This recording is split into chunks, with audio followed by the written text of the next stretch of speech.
Hello, dear friends. Thank you for coming back to the channel. In today's episode, we continue to follow the journey of Truong, the man who lost his memory but never lost his conscience and instincts as a police officer. After reuniting with lytieunu and Truong slowly regains the feeling of family through simple moments, a child's hug, a warm meal, and the quiet yet persistent weight of lytieunu. But behind this fragile peace, the truth is quietly resurfacing. In a quiet corner of a cafe, important fragments of memory suddenly return, pulling Truong back to who he used to be, a steadfast officer, uncompromising against wrongdoing. A name clearly emerges in his mind, Hung, a former subordinate, whom Truong had expelled from the force for masterminding an international robbery.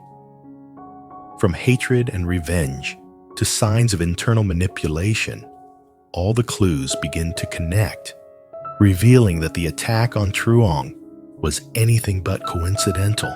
Will Truong have enough time to piece together his lost memories? Will the truth come to light before danger reaches the family he has just found again? If you don't want to miss the next intense and emotional developments, be sure to hit like to support the channel and subscribe to join us on the journey to uncover the truth. Now let's begin the story.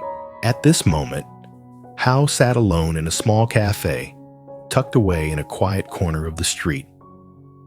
The atmosphere was calm, with soft music playing in the background and the faint aroma of freshly roasted coffee filling the air. In front of her was a thick stack of files neatly arranged, each page carefully marked. These were documents related to Truong's case, old clues, unfinished testimonies, and details that had been left unresolved before. Hao gently took a sip of her coffee, her gaze lingering on the familiar name on the cover of the file. Even though she had left the department some time ago, she couldn't let go of this case. Truong had once been her superior, the one who protected and guided her during the difficult early days of her career. For Hao, helping him wasn't just a professional duty, it was a debt of gratitude. She glanced at her watch, then looked toward the cafe door. Truong still hadn't arrived. Hao didn't seem anxious. She just quietly waited. She knew that with his current condition, everything would take time. When he finally showed up, she would go over every detail, every clue, hoping that these files would help Truong piece together the truth, or at least point him in the right direction.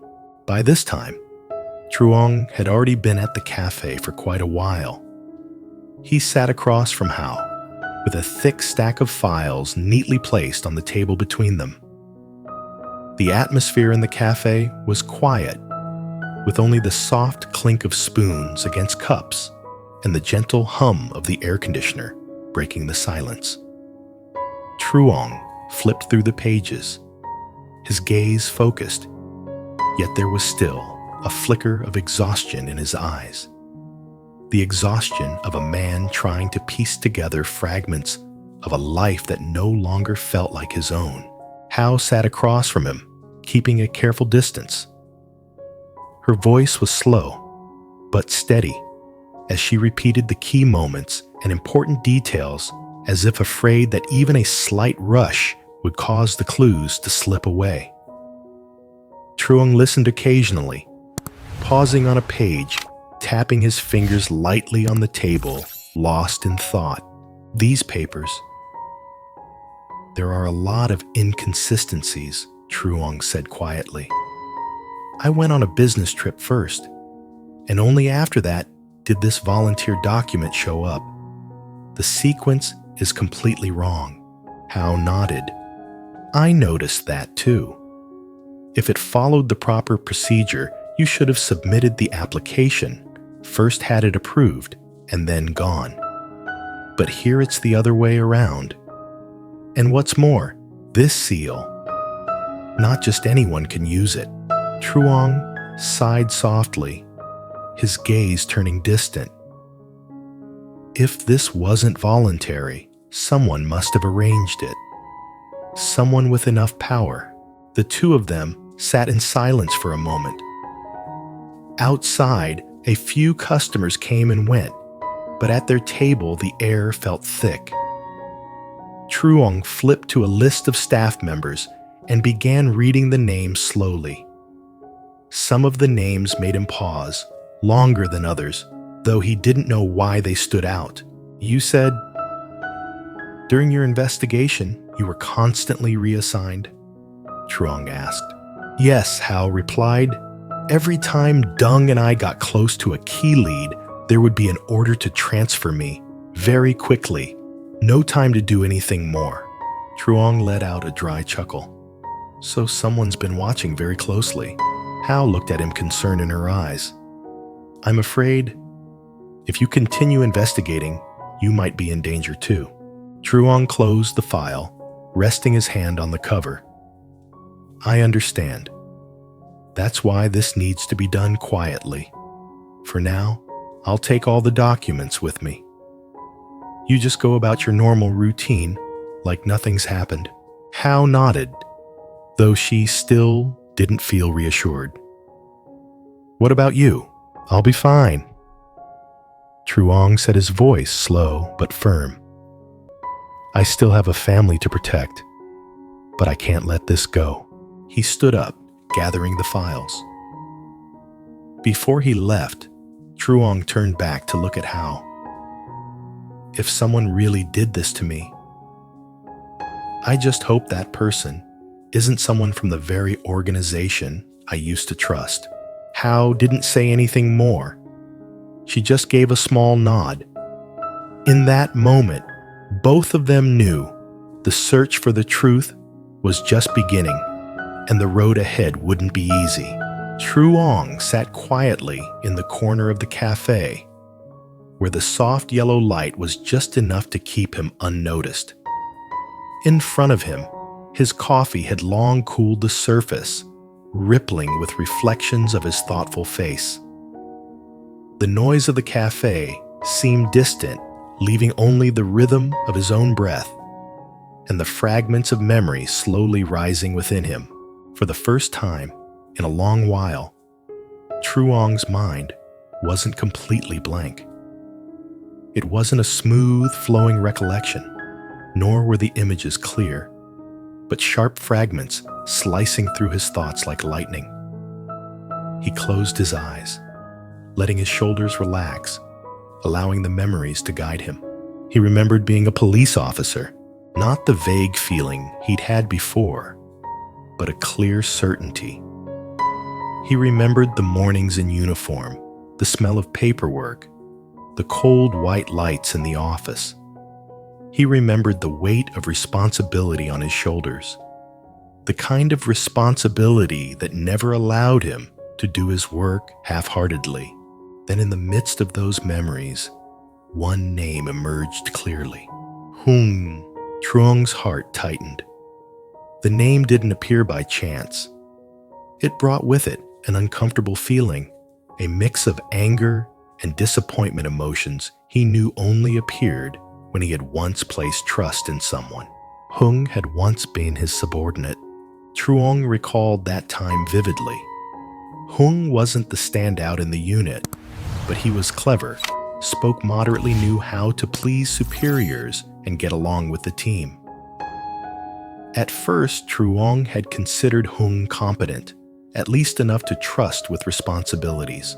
Until that case, the cross-border robbery involving Cambodia, the memory of that day made Truong open his eyes, his hand instinctively tightening into a fist. He remembered the cramped meeting room filled with files maps covering the table, red pen marks circling the transport routes. He remembered something feeling off from the very start, the information leak. The plan exposed the suspects always one step ahead of law enforcement, and then the clue pointed to someone within the organization. Truong recalled how he'd been directly involved in the investigation. No rush, no jumping to conclusions. He quietly scrutinized every detail, every call, every small financial transaction. Each time new data surfaced, Hung's name would appear sometimes in the contact list, sometimes in the unexplained gaps. At first, Truong hadn't wanted to believe it. He remembered the feeling when he held the file proving Hung was the mastermind behind the robbery. His hands trembled, not from fear, but from disappointment. He had given Hung the chance to explain. He had sat across from him in the office, staring straight into his subordinate's eyes. Hung denied it cleverly, denied it with reasonable words, with a calm, almost cold demeanor.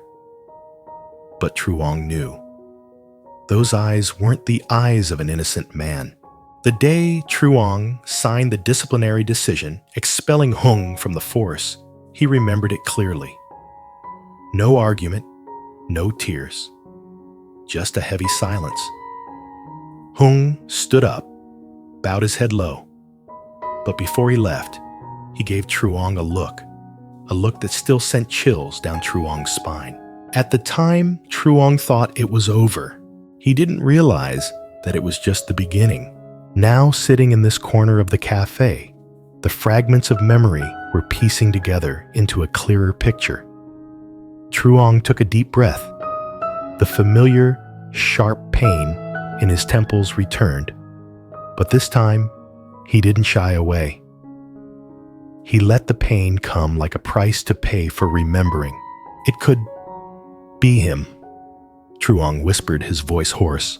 He remembered the gunshot, the feeling of the bullet tearing through his shoulder, the cold ground when he collapsed. At that moment, he hadn't been able to clearly see the shooter. But now, everything suddenly made a terrifying sense. A man who had been expelled from the force, who had lost everything because of him, he had all the motive to seek revenge. It wasn't just revenge.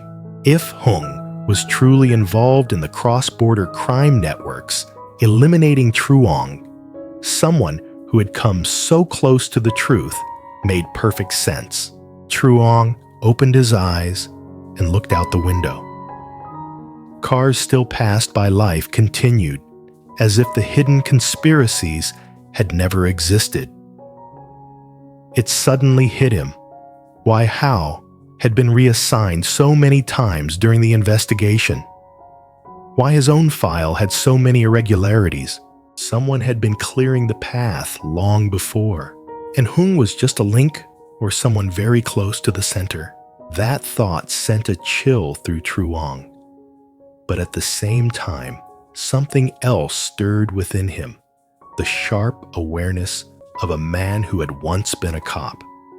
Even though his memories hadn't fully returned, his instincts were still there, clear, sharp, uncompromising. He knew he couldn't act impulsively. Hung could be dangerous, and if Hung was behind the attack on him, there was no way he was working alone. Truong thought of lytieunu, of Dewey, of the unborn child.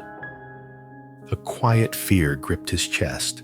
I can't let them be in danger, he told himself.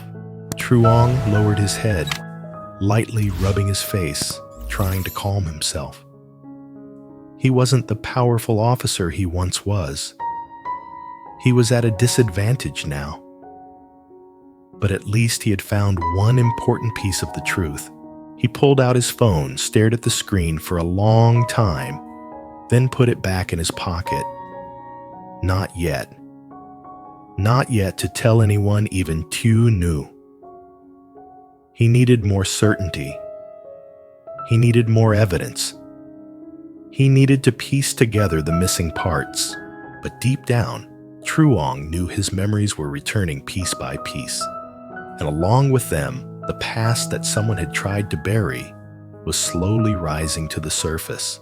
He stood up, leaving the half-drunk cup of coffee on the table. Stepping out of the cafe, Truong felt clearer than ever. The road ahead wasn't just about recovering his memories. It was about confronting the very darkness he had once tried to erase.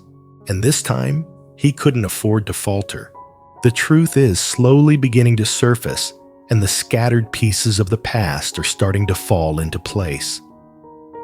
From a man who returned with no memory, Truong is now beginning to see the shadow of the man he once was, a police officer who lived for justice, who never tolerated wrongdoing, and who also had to pay the price for his honesty.